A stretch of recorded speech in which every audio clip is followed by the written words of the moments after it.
Man, Sir Lumber, I'm glad that Advance Wars 1 plus 2 Reboot Camp finally came out and I can get around to playing this. There's nothing Well, else between me and Tears of the Kingdom. hold on, man. Did you hear the Xenoblade 3 DLC just dropped?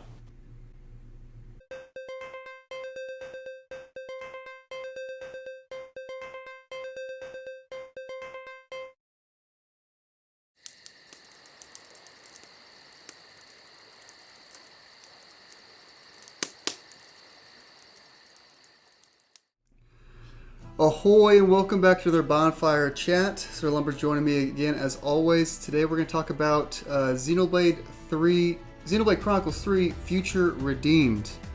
Right. I called DLC it number 4. Xenoblade 4 basically. I've called it Future Connected several times now, like in my own head because of Yeah. the Xenoblade 1 Definitive Edition DLC is Right. called that, and it just kind of confuses my small silly brain. Right. But Xenoblade 3 Future Redeemed, Brendan, right off the top, did you like it? Did you enjoy your time with it? I did. Yeah. Yep. I've had a good time with all the DLCs that they've put out for each game because they're more compressed experiences and they're it's like a totally separate save file, so you don't have to worry about like kind of getting back into things with your characters and whatnot. You just kind of jump back in. You know, it's like a miniature game basically. Well, Yeah. miniature in terms of what Xenoblade is. It's still like 25 hours. But I do really like how they do their expansions because, like you said, it's not like you've got to be at end game, you got to remember all this stuff and yada yada yada. It's like it is just a compressed version of that game with like some new systems and stuff. And I haven't played Torna for 2, but I know one Future Connected was basically that for Xenoblade 1, and this was basically a compressed version of Xenoblade 3. But I guess just before we get too into it, we're going to talk about this video assuming you have both played the main game and the DLC. We're going to talk about just whatever comes to our head. Spoilers abundant. Yeah, little alarm signals. Right. So when Xenoblade 3 ended for me, I know I'm not alone with you here.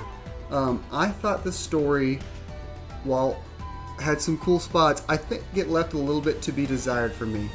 Yeah. So when I saw this DLC get announced, I guess I was upset that it was announced right when the game was announced, and like I don't like the whole like immediate DLC announcements. Yeah. But I was excited for what they could explain this DLC and like what could come from it.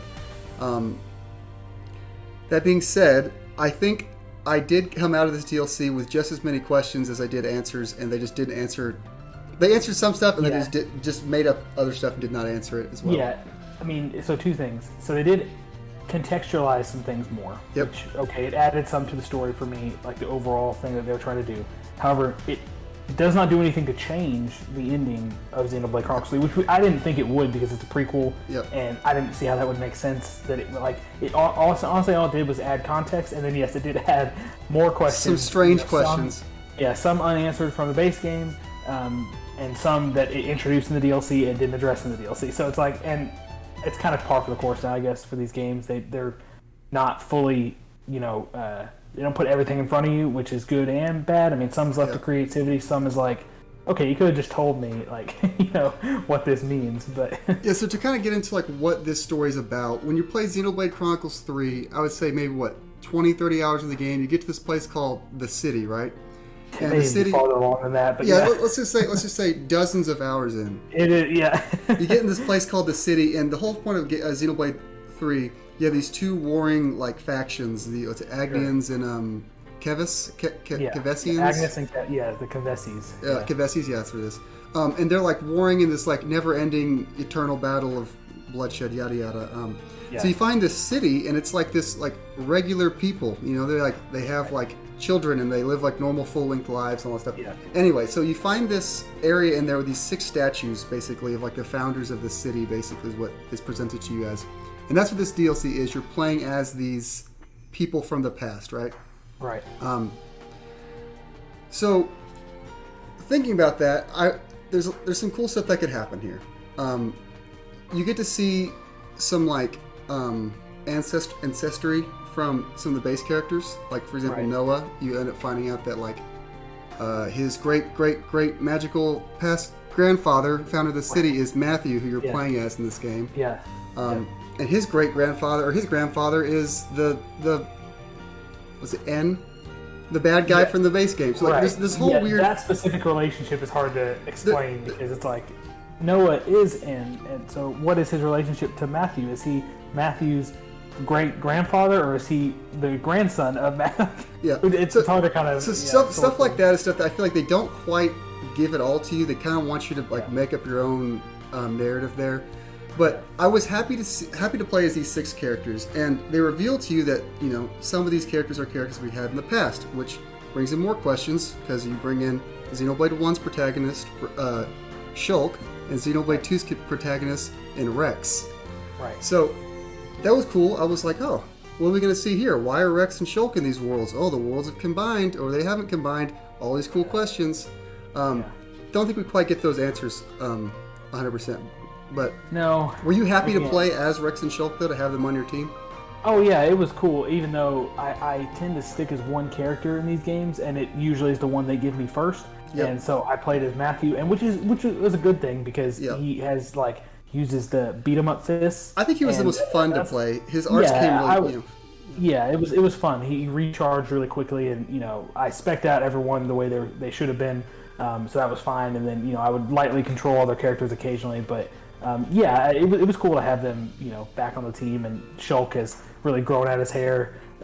Rex is just lost an arm. Beefcake now. Yeah, well, he did lose an arm. He regained a robot arm, but Beefcake Rex. With just double fisting swords, he's cool.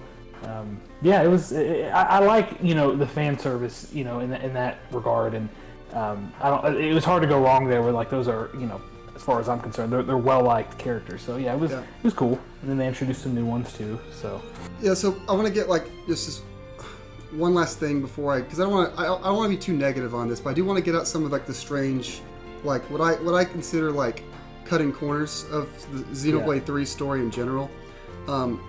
So with Xenoblade 1 and 2, you had these really interesting twists of these this alternate, I guess, universe world, inside that was created from an experiment on what you would consider Earth. Right. And Xenoblade 3 had this promise of, it was showing things from both the first 2 games, and they were combined, how did that happen, what's happening, yada, yada, yada.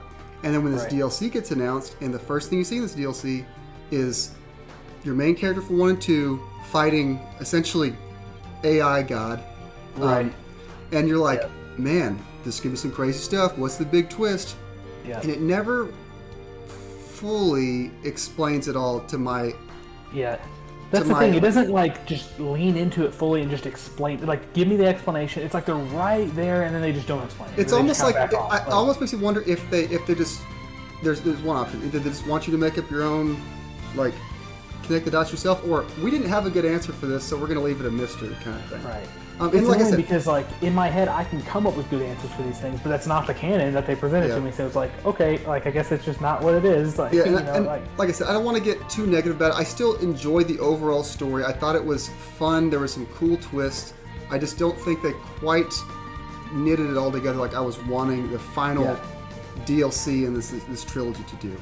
Yeah, it was a little bit underwhelming and kind of man, in the beats of Xenoblade 3. So if we're separating the DLC for a second, and because this kind of contextualizes what to expect from the DLC, it really hit the right moments, and you're building this new world, and you understand that given that you've played the first 2, they're weaving things together, and right up until the end though, you're waiting for that aha, okay, it makes sense, and then it just kind of. It does and it doesn't happen, and it's just not as satisfying. Yeah, it kind of just fizzles out, and it's. Again, I don't. This shouldn't be perceived as negative because I do really like the game. I think it's probably my favorite of the 3, especially gameplay wise. I think I have to agree. Yeah, the battle, the battling stuff is the most satisfying for me. But yeah, I think it's just coming through 3 games and then seeing what they did, the splintered worlds thing, and it comes back together, and then it just doesn't quite finish where you would have expected it to, and then the DLC, because going into it that it's a prequel. You still have to kind of cap your expectations. Okay, this is just going to kind of help set up the world a little bit more, but it doesn't change what happened at the end of Xenoblade 3 because it can't. Yeah, this is the prequel curse, basically. Right. But okay, so overarching story of Xenoblade 3 and the DLC.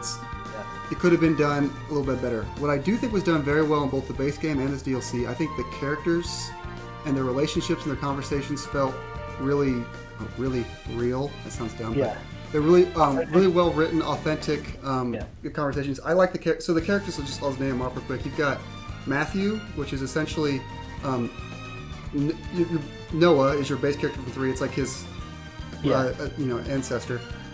Matthew and his cool accent. You've got A, who you find out is AI God's conscience. Right, like a fragmented half of the main bad guy. Yeah, so you have a mysterious character that's with you that turns out to be a fragment of God. Apparently, you've got your 2 protagonists from the previous games, which Shulk and Rex, in their grown-up adult forms that never explains how old they are or how they got to this point. But they're grown-up adults, battle-hardened friends. Apparently, they've known each other all this time. Right. And then you've got 2 completely new characters with Glimmer is the Xenoblade 2 kind of Shulk, Rex's descendant representative, right. And then you've got Nickel. Nickel, which is the same thing for Nickel, which is the same thing for Shulk. He's kind of the Xenoblade 1 Shulk descendant representative of the game. And they're presented essentially as the children. Again, spoilers. Yeah, like some version of their children, or some iteration of their children. And we're assuming, to the audience here, we're assuming there's some level of like just prior knowledge about Xenoblade 3's story and what's happening in the world. You have this like endless cycle happening, like people's like spirits being recycled on every 10 years factions. Basically everyone lives for 10 years, whatever it is. Like on these 2 opposing factions, and people are reborn again and again and again, and it's presented that Glimmer and Nickel are like essentially at one point were the original children of Shulk, or Rex and Shulk respectively, and now they've entered this cycle as well. And so if you have an idea of what Xenoblade 3's story is, that makes sense. Well, kind of. It makes as much sense as it can. It makes as much sense as it can, because it doesn't really ever explain how they got to this point or why this cycle starts or whatever. But anyway, but I did really like the relationships set up with them. I thought showing Nickel kind of having similar interests as Shulk and watching them like bond over like their engineering nerdy stuff, and then having Glimmer kind of be like a hothead like Mithra, and having Shulk deal with that from in 2 he's dealing with Rex, yes. In 2 he's dealing with it from like a partner / maybe romantic interest standpoint. Now he's like viewing it as like a father. Like a father figure, that's funny. He's like she's being teenage or whatever. He's having to deal with it like that. Yeah. And then just having I really liked Matthew's representation here. He was like this goofy, I wouldn't call him dumb, but he's kind of like brash, hot-headed. Right. But he's also like very caring to like these like people, like these confused children that like he like saved from this awful endless cycle of war or whatever. I thought the characters were all real well done. Seeing Shulk be like a what's his name, Dunban. He's kind of taken on Dunban's like leadership role from the first game. Right. And then Rex is he took on the missing arm as well. I guess that's true. He did. Unusable arm. Dunban has an arm, but it's like not functioning. But and then Rex is just like, I'm a beefcake pirate. Yes. That's my. But he is. But he's also, he's got some. Minus the eye patch, you want to just rock the scar. Which is cool. So I liked all the characters. I don't think I have any complaints with the main cast. No. As far as how they interact with each other and their moment-to-moment conversations. Yeah. The villain, I guess the main villain of this DLC was Alpha. Alvis is what we know him from Xenoblade 1. Yep. He has now been split into Alpha, which is bad guy, and A, which is your party member, and like his conscience, I guess. But Alpha is what he's referred to as in the DLC.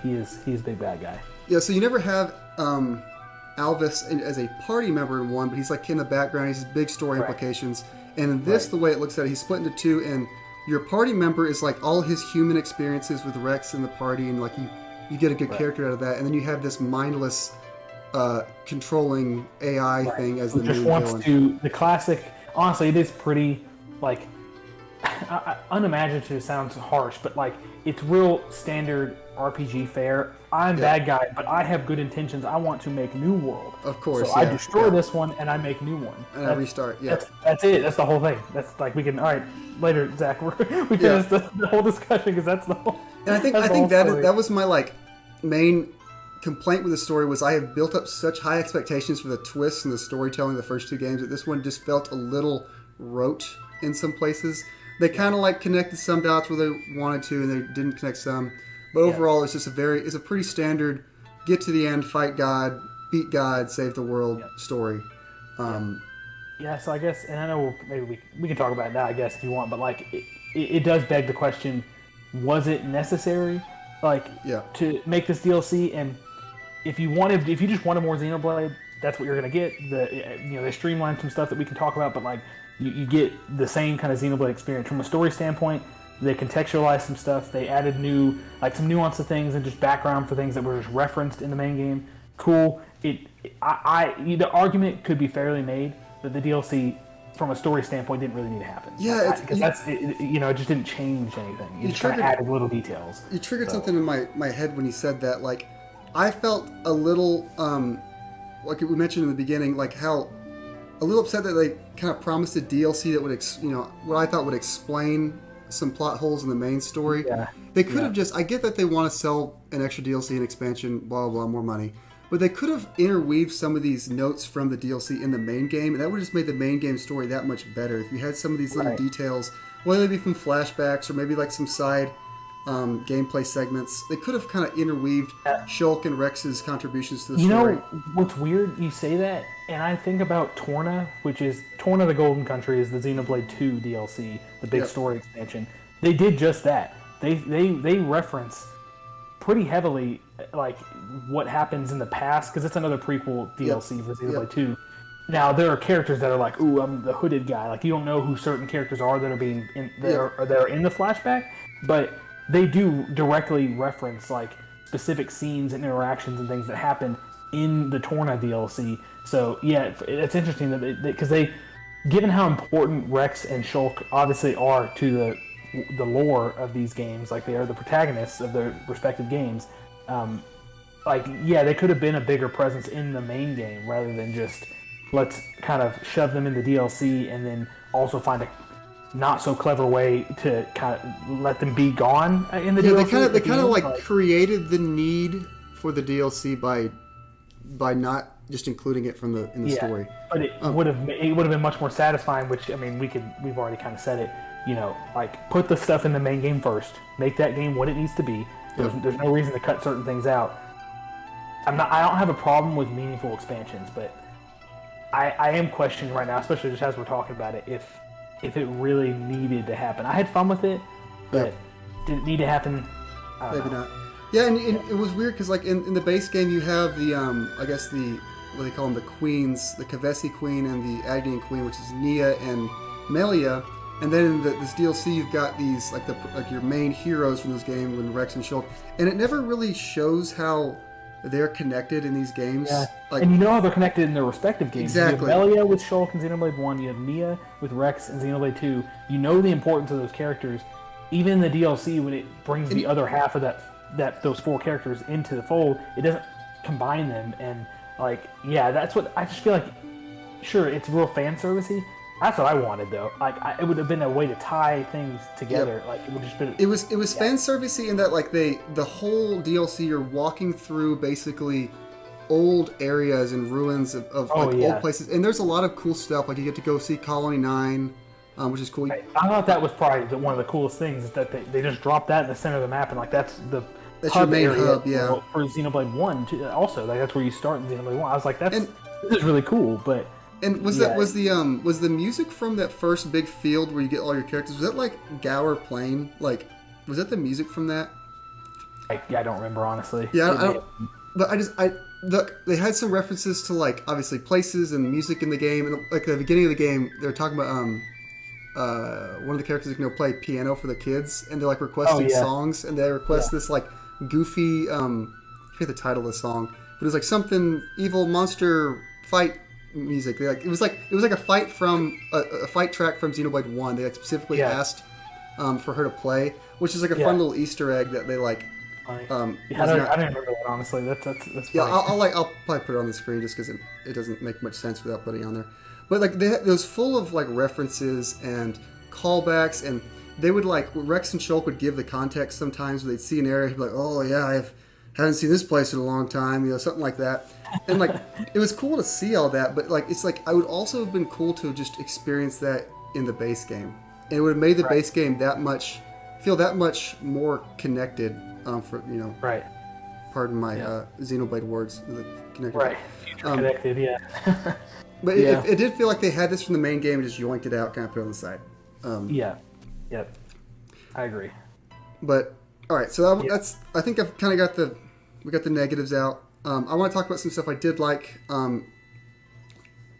We mentioned that these games are basically condensed versions of their full games. Right. I felt like this was what did you say, 15, 20 hours? 20 I think I clocked like around 25 or something like that. Yeah, you probably did most of the stuff. Let's just say 20, 25, depending if you do everything or not. Which, what's that, a fifth, a quarter of the base game? Yeah, I think I got like 130 to 140 in the base game, and it's a huge game, and that's not going to be everyone's runtime, but like depends on how thorough you are. But So you got like I guess 4 or 5 main areas of this game. You got your monsters, you got your collectibles, and your what do you call the enemyopedias and your collectopedias, right. And filling out the map is a really good time. And I think one thing I like in this DLC, they really with the affinity system, they have like a good percentage of like what you've accomplished, like what you're missing in each area, and like how many unique monsters you can expect. And you upgrade this thing called the X Reader, which is basically like it like pings when you're near like a collectible. And I found myself I could not help myself but go collect every little thing I could as I was playing, because it was right there. It had like that like just over the hill, one more thing kind of vibe to it, like Breath of the Wild has. So I really liked exploring the world and finding everything and fighting all these monsters. I thought they really did a really good job of making me want to do that. Yeah, I agree, because they streamlined it pretty well. It felt like I ended the DLC at like level 60 something, and I know I could have gotten, because there were higher level monsters to fight and all that, I could have gotten higher, but like it felt pretty quick that I got there. So they just streamlined everything, and they're just constantly throwing items and monsters to fight, and they just kept it kind of balanced all the way through. So it was like really easy to just kind of go from one thing to the next and just kind of suddenly you burn 20 hours. I thought it was a good, despite the fact that people will look at that and be like, that's still longer than a lot of games people will play all the way through. It was a good side. And maybe that would make a good. Like, it's weird to almost recommend this, but if you don't, these expansions could make like a good introduction to Xenoblade games from like a gameplay and like time perspective. No context. Yeah, the story would make no sense, but like the gameplay and integration of like the systems. It could be maybe a more approachable experience for people. Yeah. Like you said, you have no idea what's going on. I didn't know what was going on. I was supposed to. Right. But yeah. But yeah, I really like exploring. I ended up 100%ing it. I just looked up like locations of some last few things at the end. Spent a few more hours just finding some stuff. But you didn't need to do that. I think when I beat the game, or when I rolled the credits of the DLC, I was probably at like 80 to 90% of finding the stuff, because it made along the way I was going each little alternate path, finding stuff as I went. Right. And then they had sprinkled in some like really late game stuff that you can go back to at the end. Yeah. One thing I'm kind of wishy-washy on was the progression of the art and accessory and I guess skill unlocks, the way that works. You had to find specific items to unlock literally each slot for your equipable accessories, your equipable like special moves for each character too. For each character, so I mean, it must have been like 50, 60 different items total, something like that, whatever it is. They're kind of drip feeding them to you as you go. And you have to make. It's fun at first. You're making a decision like, who do I want to put an extra gem on? Who do I want to put an extra art on? But then towards like 3/4 of the way through, you're like, I would like to just kind of have everyone fully kitted up. Yeah, which is how it doesn't limit you. Well, I can't remember how it limits you in the base game, but it's not like that. Yeah. And you're able to eventually put the complete loadout on every character, and like, okay, now I want to go into the final thing, and I'm ready. I'm spec'd out because like, is it level based in the base game? Items. Is it level based? Maybe it is. If it is, then that totally makes sense. Because everyone gets it at once, kind of thing. Like Right. And I appreciate that more because it's like, okay, I have all these cool items, these accessories to equip, and it would go really good with this character, and I have multiple things that would go good with them, but like, I can only equip 2, or whatever. So yeah, that just kind of serves to more frustrate me. But also, by the end of the game, I had, I think, I don't know, maybe 2/3, maybe like 4 of the characters fully, maxed out, and then everyone else had like, a good amount of stuff, and I was fine with the final boss. It's not needed. It's just like it would have been cool to kit my character. And like I get it from like it was fun, I'll admit, to kind of make those decisions. But at some point in these kinds of games, I just want to have my characters fully kitted out and go to the end game and do it. Yeah. And if you want to fully kit out a character and get all of their skills for each character, you have to literally 100% everything to get everything. Which is like, at that point, it doesn't matter, and maybe it's not supposed to matter. I don't know, but like, if you've done everything, why does it matter that I just finally get 100% every character's credit? Right. Yeah. So I don't know. It has. There's nothing left to do. Yeah. See, that's why I very rarely 100% things. The completing a game always ends up taking its own form for me. Like, what do I want to be considered the complete thing? It becomes a little more enticing, which is so silly, I guess, when there's trophies involved, like on PlayStation. But on Nintendo, there's not. So I just don't care. I just do what I want, and if I feel like I'm missing something, then I'll pursue that. But like, I just kind of complete the game in my own realm, and then I put it down when it's done. Especially the DLC, and that's like a separate thing. I just kind of, I didn't feel the need to. But, I mean, it did a good job at encouraging the exploration. It wasn't just like, if you wanted to get these things for your character, you couldn't just mainline it. You'd probably run into a wall, like you wouldn't have enough arts or accessories or gems to like, to beat these challenges without grinding. Right. So it made you want to explore. And if you did explore, which I did, I put on normal difficulty, I kind of just steamrolled everything. Oh, yeah. After a point, for sure. So, so it has that weird balance issue where, like, if you are doing everything, by the end, it doesn't pose any pushback. This is one of those, like, RPG things that just happens. It depends on how they choose to balance the game and also the genre of RPG. This is kind of like an MMO style, like, very stat heavy or like level based RPG, like where if the enemy is a higher level than you, unless you're within like a couple levels, you likely will not beat it, and that's not because you did anything wrong. There's no skill. There's no like damage. You can't be so good at the game that you can beat something. Basically, Now there is like a skill ceiling, I guess, for like how you use the arts and understanding the system. But once you get it, you get it, and then if like you can't just go like, oh, I feel pretty good at this game, I'm gonna go take on this enemy that's like 10 levels higher. No. It's gonna one-shot you, and it's like, okay, well, I'm just not meant to fight that right now. So it's like that, I guess, artificial, like capping off of like, or sectioning off areas where it's like, come back later when you've naturally progressed to this level, and then you can do it. So, that's just a funny thing about RPGs. It's either, if it's an action RPG, you can get through it based on skill, but this one's just like, you need to be the right, level. It's just gonna punch you dead from from 40 yards out. I always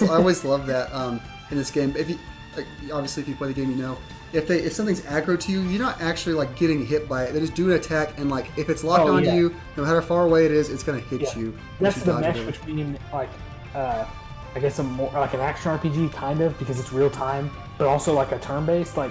Unless there's a percentage chance of missing involved with a certain move, if an enemy uses a move, it's going to hit you. You can't like dodge it. So there are things you can do to maybe increase your chances of evading it, but like you can't actively like dodge roll. So it's a funny thing, a trick they play, I guess, because once this punch is going, it's gonna hit you. So funny you find the big orange giant monkey in every game, bombastic Bob, whatever they call it. Do not let that thing see you. I just kind of mentioned that. I love the names of the unique creatures in these games, like these goofy ass. It's like they just like got someone on the team's name and they just added some alliteration. I bet that's what it is. Yeah, it's just some. I think one of them was like bombastic Bobbert or something, or one of them. That was one of the early ones, right? The big monkey in like the cave. Yeah, it was very silly. But those are always fun to come across, and then they punch you and you die in one shot. Right. Okay. I guess I'll come back in 10 hours and I'll beat this. Yeah. And there's something about the unique monsters in these games. Like you kind of mentioned, like you can beat them when you can beat them. There's a certain skill level to them, and a certain like understanding of the mechanics. But at some point, you're just gonna kind of stand there, and you're gonna slowly beat it over the course of 5 minutes. When you can beat it over the course of 5 minutes, like right. It's just how when the game says you're allowed to, and that's usually when you are at the same level as that thing. Maybe a couple levels lower, but if it's like a big, unique, scary monster, you really want to be like at that level, or like even maybe a couple levels higher. Which is weird. I guess I haven't like looked at like from one level to the next how stats change. I didn't pay attention that much, but like it must be drastic because. And I don't even know if it's stats like, or if I don't think these stat number. There's got to be some sort of hidden thing because I don't think the stats actually. I think your stats cap at like 255. Like there's no like you don't get like 10,000 attack or something like that. I think there's got to be some weird artificial hidden curve that you don't see. If this monster is X levels higher, like it's like a percentage base. Multiply by 10. Like something stupid. Exactly. Very, multiply by 10, one shot every time. Yeah, it's just kind of some goofy stuff how these games work. But then if you can overcome some challenges with the chain attacks, which come back in this DLC. Those are fun. Yeah. Great music, chain attacks. I don't know if you like used Rex's chain attacks were kind of he like had like 100% chance to like ignore shields or ignore defense or something like that. So you do like you can also change out that was another thing they changed. You can change out the way that they're like the effects that were created in the chain attacks for each character. You could put the different items on it. I thought that was really cool. But his base one was good. Yeah, so like basically if you just like built up the percentage of hit with him, he would do a lot of damage. Yeah, he was my cap off guy. There were some interesting combos that we can talk about later that I used just because it was cool to like. Basically, it ensured like people getting what's it called, like when you've used them, but then it's like reinstated. Yeah, it's like the TP number. I forget what it stands for. Right, but then there's like a chance of each time you go through like a section of the chain attack, you get like a revival. What do they call? I can't remember what they call it. They come back to use them again. I don't remember what it's called either. But right. There was some funny stuff that you could do though, because I got screenshots of that TP multiplier. I got up to like almost 500. It was like so stupid. It was hilarious. I've seen the YouTube thumbnails too of people like how to get 999 TP on each character. I didn't do that. Some people like know how to exploit stuff. Like I saw one video like someone got like 180 million damage or something stupid like stuff like that. They gave you the ways to do that. If you knew which little like manuals or whatever they were to equip on each character, they were. Some of them were just like better versions of the default that you just equip. So I like the little things they added there that made the chain attacks like kind of busted. Yeah, and those are fun, but it kind of gets back to that same problem where like they gave me some fun options, but I didn't get in the weeds there because I didn't need to. Really ever. No, I didn't think much about it other than like, oh, I like that, and then I exactly put it on there, and then I would have 20 of them on like the fourth one. I like that. I click, I wouldn't look at the rest. I'd be like, okay, that's fine. There were ways in my head I could associate specific like completion skills or whatever with certain like character roles, like your healer or your defender or whatever. But I didn't like min-max it because it just is not that satisfying to do. And like that game also kind of leans into like X% increase in this, and it's like when you get into those like little minute percentage increases for RPGs, it's like okay, I'm not going to spend. What's the Suicide Squad thing? Plus 5.2% damage to Batman-related enemies or something like that. Oh my gosh, was that in like a thumbnail or something? Or like it's one of like the weapon skills. It's like Batman afflicted enemies like plus 5.2%. Just like the goofy like percent stuff that gets in these games. It is kind of the Xenoblade stuff is different than that. But anything that's based on percentages, unless it's like overwhelming, like a 50% or higher like increase in damage or whatever it is, it's not making that much of a difference. So and Xenoblade is a little more straightforward than that. So it's not as good. All right, the last thing I want to talk about, because we kind of cover the gameplay, like our thoughts of like the necessity of a story and stuff like that. This is the last DLC for the third game of a trilogy. So we had Xenoblade 1, its DLC 2, and DLC 3. So this is the end of this story arc of Xenoblade. Presumably, yes. I'm pretty sure they said like there's going to be more Xenoblade, obviously, but it's going to be set outside of this story. So I guess think that's for the best. Yes, I think they got the story, they told it, they can put it down. So there's a couple things. I want to talk about what we think could happen with the story and where we want to go with the story. So there is another unconnected game. There's Xenoblade X on the Wii U. I have it, never played it. It's not connected to the story. I don't think the next Xenoblade game is going to be like Xenoblade X2. No, I mean, I haven't played Xenoblade Chronicles X, but I don't know enough about. Did it sell well? Like, did it do well critically? It was on the Wii U. I'm going to say it probably didn't. I think maybe we see an export, and then maybe if I would like that, I would definitely play that. Yeah, I would play that. I just don't. I wonder if they just want to start something like a whole new trilogy rather than like picking up. They're not going to make a sequel to a game that like was kind of off to the side already, the black sheep of the franchise on the Wii U. On a failed console. So yeah. So I think going forward, they might start a whole new trilogy. Maybe they start interlinking.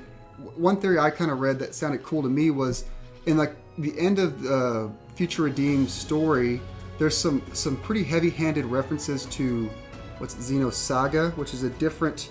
I really don't know much about that. I don't know much about, but basically there's Xenosaga, there's Xenoblade, I think there's Xenogears. There's other Xeno series that Monolith Soft has worked on, and at the end of Future Redeemed, they have some pretty heavy-handed references, like the radio you hear talking on Earth has like a logo from like the bad guys of Xenosaga, and over the radio they're talking about the bad guy, and then there's like the shooting star at the end is like a reference to Xenosaga. So I wonder if like maybe it would be cool to bring in kind of reintroduce Xenosaga as a franchise. I know it's like a Bandai Namco property, but maybe they go a different route there. They connect their older games and then go forward with that. Maybe they just do a straight up Xenoblade Chronicles 4. Like, what do you thinking happens here? Are we connecting older franchises, or are we going completely new, start over kind of thing? So prediction-wise, I guess I'm not sure. They have kind of, I don't know what goes on behind closed doors, especially with the licensing stuff, if they go the Xenosaga route. And again, I don't really know. I have no concept for what those games are. I don't know if it's a similar gameplay style, if it's action-oriented. I don't know what they are. So they could do that, whether it's like bringing the ports over, like porting them over or remastering them or something, and then making a new edition of the game. Who knows?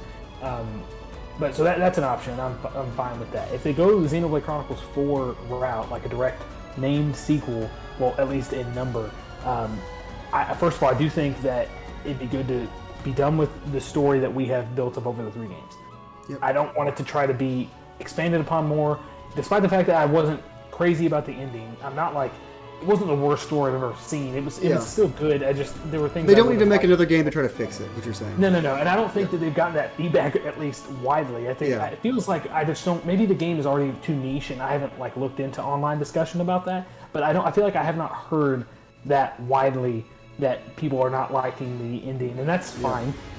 For me, it didn't like hit every note, but I don't knock them too much for that. But so I don't think they need to try and make up for anything or redo anything or continue to expand on this thing that's like, let it be done so they can go 4 and they can start a new thing. It's so open-ended at this point, because if the baseline is, move on from the trilogy and start something new, I have no idea, honestly. They could do a totally different Xeno thing, not Xeno. So I guess it's just something. I guess what I'm kind of getting at, if we do Xeno, is it going to be called Xenoblade 4? Are we going to reuse old enemy types and thematic stuff? Are we gonna start from scratch, all new enemies, all new setting? Are we going to call it Xenoblade 4? Yeah. I was going to say that regardless of what they do story-wise, if they connect stories or do new stuff or whatever, I would like to see, despite how even like Final Fantasy does this with the enemies and the themes and stuff, I think I did feel a little bit burnt out. I mentioned it to you earlier on when I was playing the DLC, even though it kind of picked up for me. I liked it.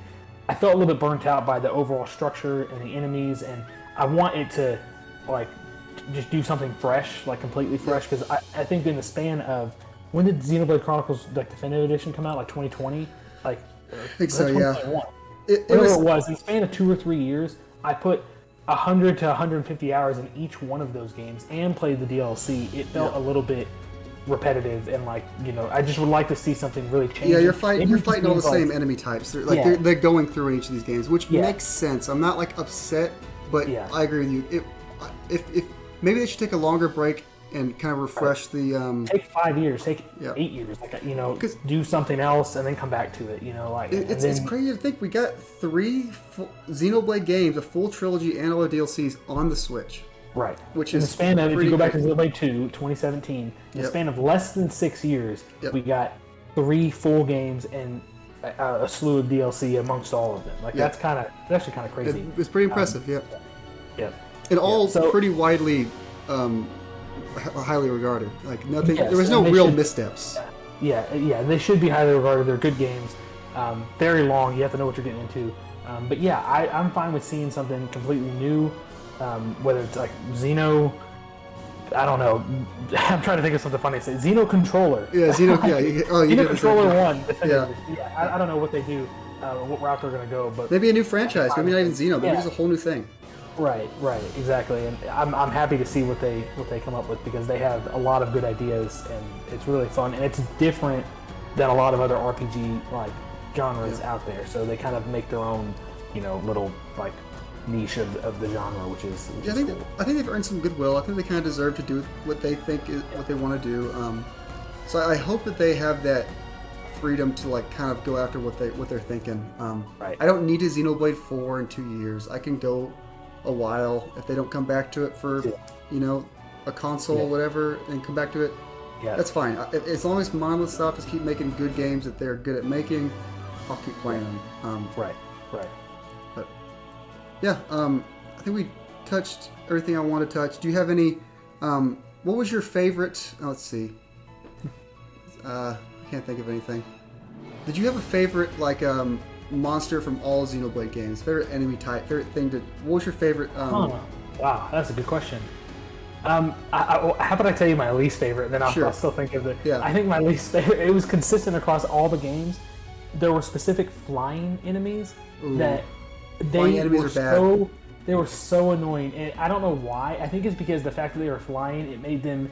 They had more evasion or something, so you would miss more, and Yep. they just had like really ridiculous abilities to like knock everyone down, and like they just did a lot of damage, and like I couldn't stand Just them. flying And they were- enemies in general.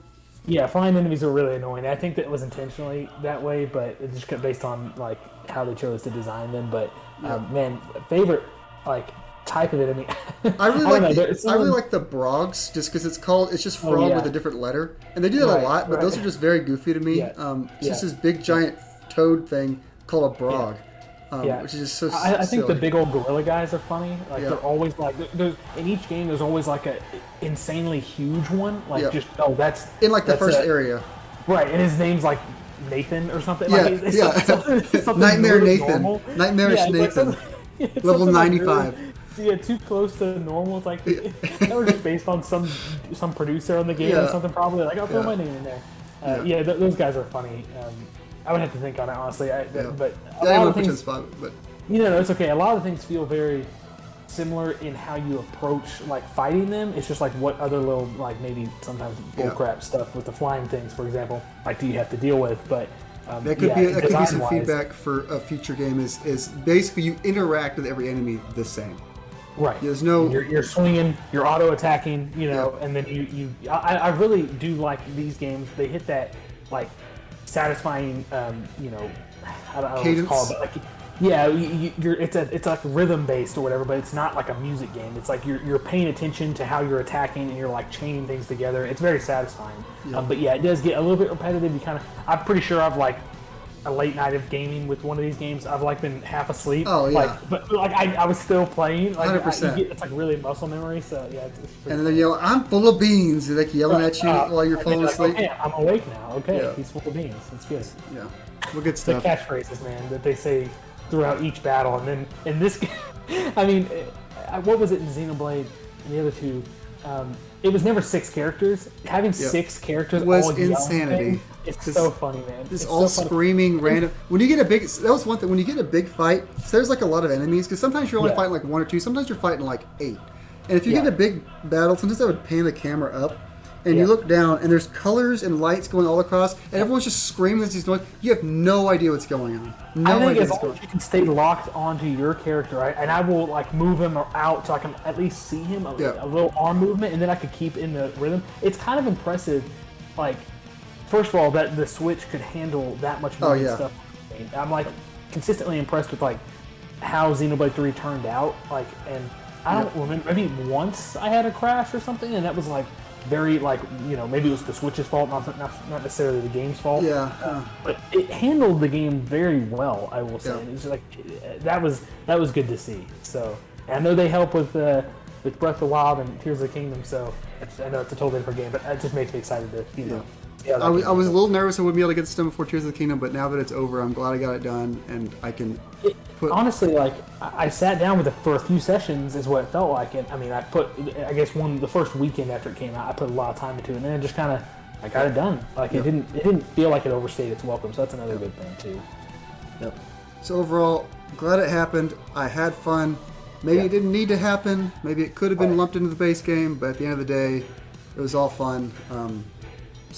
Or maybe replace some things in the base game that really didn't need to be there. Yeah. Like kind of just. Because if you add this 30-hour into the 150 hours, the definitive edition remake we get in 20 years where it lumps it all together, I'll play that. Right. It'll be really good. Right. Yeah. As long as it's like several years from now, and then I'll Yeah. be reinvigorated to play it again. Of course. Future redeemed. Right. Future redeemed. ... Again. Redeemed. Connected. Connected. And Knuckles. The Golden Country. Okay. Yeah, and Knuckles. Well, good stuff. So, Lumber, thanks for having this conversation. Probably gonna be a while if we have no one of these because we're gonna be swarmed with Tears of the Kingdom, and I don't know when the hell we're gonna talk about that. The time is almost upon us. It'll be many moons from now. Several, some would say. Yeah, several moons from now. But Yeah. good stuff. And thanks for watching, and we'll see you eventually. We're really good actors, by the way. I think we could make it. Oh, we're fantastic. I mean, we need to get a contract like right now.